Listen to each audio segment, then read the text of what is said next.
എല്ലാവർക്കും സലു പ്ലസിലേക്ക് സ്വാഗതം. ഞാൻ സമീറ. അപ്പം ഇന്ന് ഞാൻ നിങ്ങളുമായിട്ടൊരു സന്തോഷം പങ്കിടാണ്. നമ്മളുടെ സലു പ്ലസ് വളർന്ന് 1,00,000 സബ്സ്ക്രൈബേഴ്സുള്ള ഒരു വലിയ കുടുംബമായിട്ട് മാറിയിരിക്കുകയാണ്. നിങ്ങൾ ഓരോരുത്തരുടെയും സ്നേഹവും സപ്പോർട്ടുമാണ് നമ്മളെ ഈ ഒരു നിലയിൽ എത്തിക്കാൻ സാധിച്ചത്. അപ്പം തുടർന്നും നിങ്ങളിൽ നിന്ന് ഞാനത് പ്രതീക്ഷിക്കുന്നു. അപ്പം നമുക്ക് ഇന്നത്തെ നമ്മളുടെ ഈ എപ്പിസോഡിലേക്ക് പോവാം.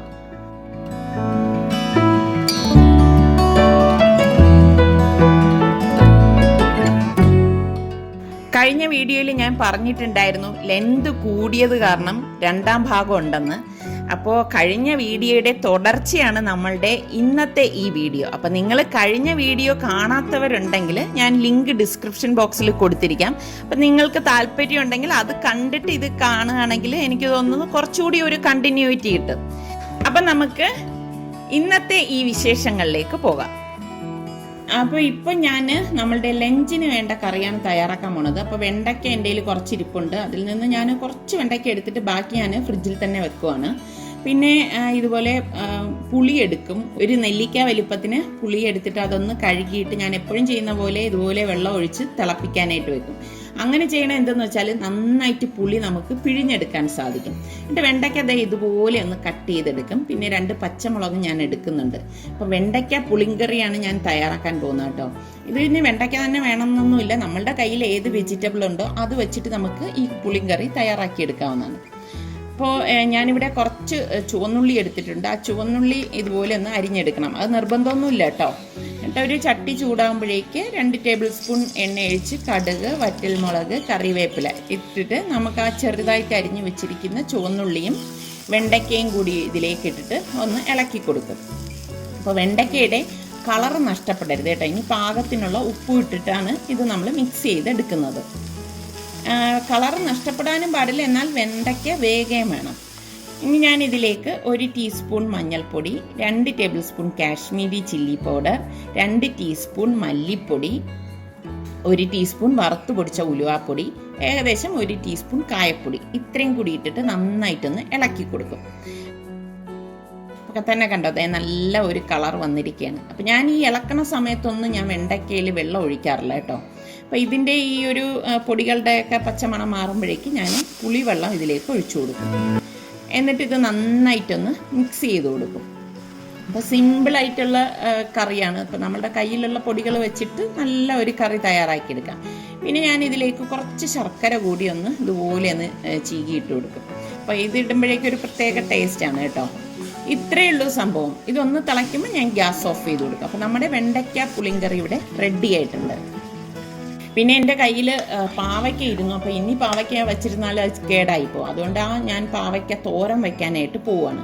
അപ്പോൾ ഇങ്ങനത്തെ അവസരത്തിലൊക്കെ നമ്മൾ ആഹാരം കുറയ്ക്കണം എന്ന് പറഞ്ഞുകൊണ്ട് നമ്മൾക്ക് പ്രതിരോധത്തിന് പറ്റിയ ആഹാരം നമ്മൾ ഭക്ഷണത്തിൽ ഉൾപ്പെടുത്താൻ ശ്രദ്ധിക്കണം കേട്ടോ.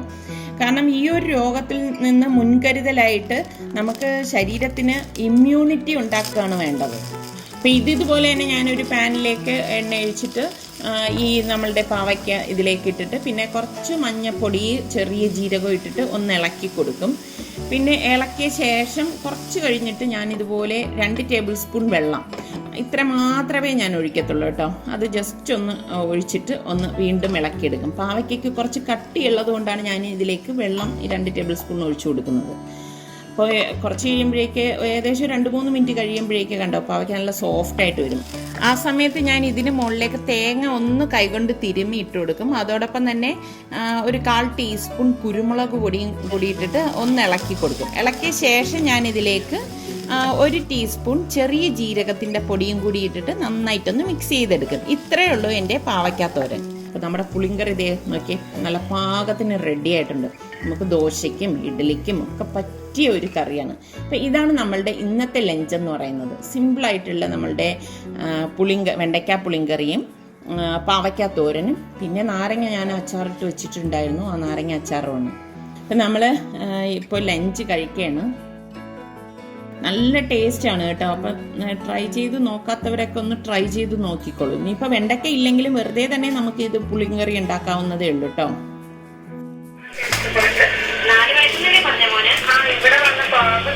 എന്താണ് സമയം ഇവിടെ പരിപാടി? നമ്മളുടെ കയ്യിലുള്ള പഴയ കാസറ്റുകളൊക്കെ, ഇതൊക്കെ എത്ര പേരുടെ ഇപ്പൊ ഉണ്ടാവും, കുറെ പേരുടെയിലൊക്കെ ഉണ്ടാവുമായിരിക്കുമല്ലേ. ഞാനിങ്ങനെ എല്ലാം സൗണ്ട് കുറച്ചിട്ടെ, ഞാനിവിടെ ഈ കാസറ്റുകളെല്ലാം സൂക്ഷിച്ചു വെച്ചിട്ടുണ്ടായിരുന്നു. ഇപ്പൊ ഞാൻ അലമാരയൊക്കെ ഒന്ന് ഒതുക്കുമായിരുന്നു. ഒതുക്കിയപ്പോഴേക്ക് എൻ്റെ പഴയ കാസറ്റുകളൊക്കെ കിട്ടി. ഇതിൽ പലതും എന്തെന്നറിയാവോ, പണ്ട് ഞങ്ങൾ സൗദി അറേബ്യയിലായിരുന്നപ്പോൾ അന്ന് ടിവിയോ മറ്റേ ഏഷ്യാനെറ്റൊന്നും അന്ന് ഇല്ല കേട്ടോ. ആ സമയത്ത് ആശ്രയം എന്ന് പറഞ്ഞാല് ഇതുപോലെ ദുബായിൽ നിന്നൊരു റേഡിയോ പ്രോഗ്രാം ഉണ്ട്.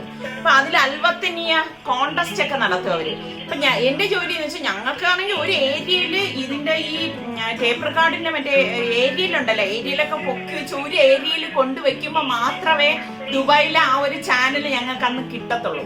അപ്പൊ ഞാൻ അതിങ്ങനെ കൊണ്ടുവച്ചിട്ട് കാസറ്റ് എടുത്ത് വെച്ച് റെക്കോർഡ് ചെയ്യും. അങ്ങനെ BBC-യുടെ കാര്യം എടുക്കുകയാണെങ്കിൽ കഴിഞ്ഞ കുറച്ച് ദിവസങ്ങളായിട്ട് BBC-യുടെ വാർത്താ ബുള്ളറ്റിൻ അപ്പൊ ഇവര് കോണ്ടസ്റ്റ് ഒക്കെ, അൽവത്തനിയ ചിക്കൻ കോണ്ടസ്റ്റ് ഒക്കെ നടത്തും.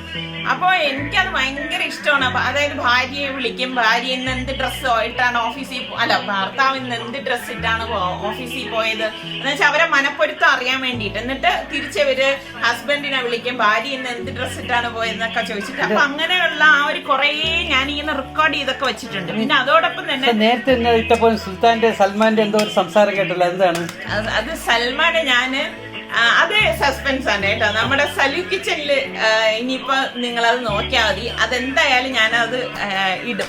അപ്പൊ അങ്ങനത്തെ കുറെ പിള്ളേരുടെ ഒക്കെ പിടിച്ച കാസറ്റുകൾ ഉണ്ട് എന്റെ കയ്യില്. അതാണ് ഞാൻ ഇങ്ങനെ ഓരോ നോക്കുന്നത്.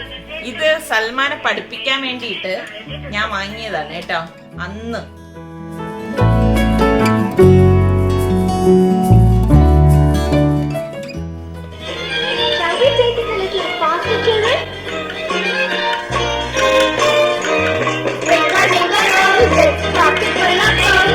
ഇങ്ങനെയൊക്കെയാണ് ഞാൻ സൽമാനെ പഠിപ്പിച്ചോണ്ടിരുന്നത്. പാട്ടൊക്കെ പാടി ഇതുപോലെ കാസറ്റൊക്കെ ഇട്ട് കൊടുത്ത്.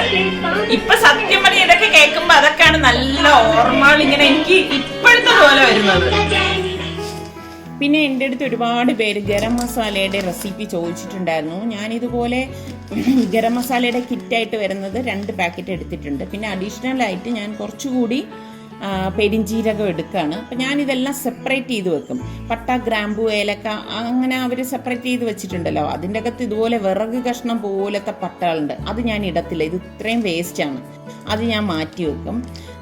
പിന്നെ വളരെ നേർത്തതായിട്ടുള്ള പട്ടയെ ഞാൻ ഉപയോഗിക്കത്തുള്ളൂ. പിന്നെ ഒരു പിടി കശകശ എടുക്കും. പിന്നെ ഇതുപോലെ തന്നെ ഒരു 10-20 ഗ്രാമ്പു, 10-20 ഏലക്കായ, ഇതൊക്കെ അഡീഷണൽ ഞാൻ ഇതിലേക്ക് ചേർക്കുന്നതാണ് കേട്ടോ. 10-30 കുരുമുളക്, ഇത് ഇത്രയും കൂട്ടി ഇതിലേക്ക് ഇട്ടിട്ടൊന്ന് മിക്സ് ചെയ്ത് കൊടുക്കും. പിന്നെ അതിൽ തന്നെ ഉണ്ടാവും നമുക്ക് സ്റ്റാർ അനീസ്, പിന്നെ ഇതുപോലെ കണ്ടോ ഈ ജാതിക്കയുടെ തോട്, അത് ഞാൻ സെപ്പറേറ്റ് ആണ് കേട്ടോ ഇടുന്നത്. അത് 2-3-4 എടുക്കും ജാതിക്കയുടെ തോട്. അപ്പോൾ ഇത് ഇത്രയും കൂട്ടിയിട്ട് നന്നായിട്ടൊന്ന് ഇളക്കി കൊടുക്കും. അപ്പം നമ്മൾ ഈ ഗരം മസാല ഉണ്ടാക്കുമ്പോൾ എല്ലാം പാകത്തിനായില്ലെങ്കിൽ എന്തെന്ന് വെച്ചാൽ ഒരു കുത്തനുഭവപ്പെടും. അപ്പോൾ ഒന്നും ഓവറാവാൻ പാടില്ല. പെരിഞ്ചീരകം മാത്രം മുന്നിട്ട് നിൽക്കണം. അപ്പം ഇത് നല്ലവണ്ണം റോസ്റ്റ് ചെയ്ത ശേഷം ഇതൊന്ന് തണുക്കാൻ വയ്ക്കും. തണുത്തിട്ടാണ് ഇതുപോലെ മിക്സിയുടെ പൊടിക്കുന്ന ജാറിലേക്ക് ഇട്ടിട്ട് ഒന്ന് പൊടിച്ചെടുക്കുന്നത്. പിന്നെ പ്രത്യേകം ശ്രദ്ധിക്കണം, നമ്മൾ ഈ ഗരം മസാല പൊടിച്ചിട്ട് അരിച്ചെടുക്കുകയൊന്നും വേണ്ട കേട്ടോ. നന്നായിട്ട് അങ്ങ് പൊടിച്ചെടുത്താൽ മാത്രം മതി. കാരണം അരിച്ചെടുക്കുമ്പോഴേക്കും പിന്നെ അതിൻ്റെ ഗുണമെല്ലാം നഷ്ടപ്പെട്ടു പോകും. അപ്പം നല്ല മണമുള്ള ഹെൽത്തി ആയിട്ടുള്ള നല്ലൊരു ഗരം മസാലയാണിത്. അപ്പോൾ ഇത് ഞാൻ ഒന്ന് തണുത്ത ശേഷമാണ് ഞാനിതുപോലെ ഒരു പ്ലേറ്റിൽ ഒന്ന് ലെവൽ ചെയ്ത് തണുക്കാനാക്കി വയ്ക്കും. തണുത്ത ശേഷമാണ് ഞാനിത് കണ്ടെയ്നറിലേക്ക് മാറ്റുന്നത്. അപ്പോൾ എപ്പോഴും നമ്മൾ ഈ മെയിനായിട്ട് വെക്കുന്ന കണ്ടെയ്നറിൽ നിന്ന് എടുക്കരുത് കേട്ടോ. ഒരു ചെറിയ കുപ്പിയിലാക്കി വെക്കണം, അല്ലെങ്കിൽ ഇതിൻ്റെ മണം നഷ്ടപ്പെട്ടു പോകും.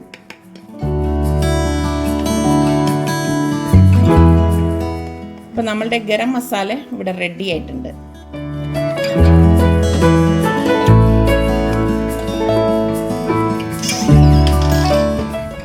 കഴിഞ്ഞ എപ്പിസോഡിൽ ഞാൻ കാണിച്ചില്ലായിരുന്നു, സുൽത്താൻ കമ്പ്യൂട്ടർ ശരിയായിക്കൊണ്ടിരിക്കുമ്പോൾ തന്നെ പറയുന്നുണ്ട് ഇനി വേറൊരു പ്രൊജക്റ്റ് ചെയ്യുന്നത്. അതിൻ്റെ ഒരു പണിപ്പുരയിലാണ് ഇപ്പോൾ സുൽത്താൻ. എന്തോ ലൈറ്റ് ബോക്സ് ഉണ്ടാക്കുകയാണ് അവനാണെങ്കിൽ പെർഫെക്ഷൻ്റെ കാര്യത്തിൽ കുറച്ച് നിർബന്ധമുള്ള കൂട്ടത്തിലാണ്. അപ്പോൾ എനിക്കാണെങ്കിൽ സത്യം പറഞ്ഞത് കണ്ടുകൊണ്ടിരിക്കുമ്പോൾ ദേഷ്യം വരും കേട്ടോ. കാരണം ഇങ്ങനെ അവൻ ആ പെർഫെക്റ്റ് ആകുന്നത് വരെ അതിനു വേണ്ടി മെനക്കെടും. കണ്ടോ, എന്തൊക്കെയോ സെറ്റപ്പുകളൊക്കെ ചെയ്തു വെച്ചിട്ട് എടുക്കാനുള്ള ഒരു തയ്യാറെടുപ്പിലാണ്. അപ്പോൾ ഇത് സക്സസ് ആവുകയാണെങ്കിൽ തീർച്ചയായിട്ടും ഞാൻ നിങ്ങൾക്ക് അടുത്ത വീഡിയോയിൽ ഇതെല്ലാം ഷെയർ ചെയ്ത് തരാം കേട്ടോ.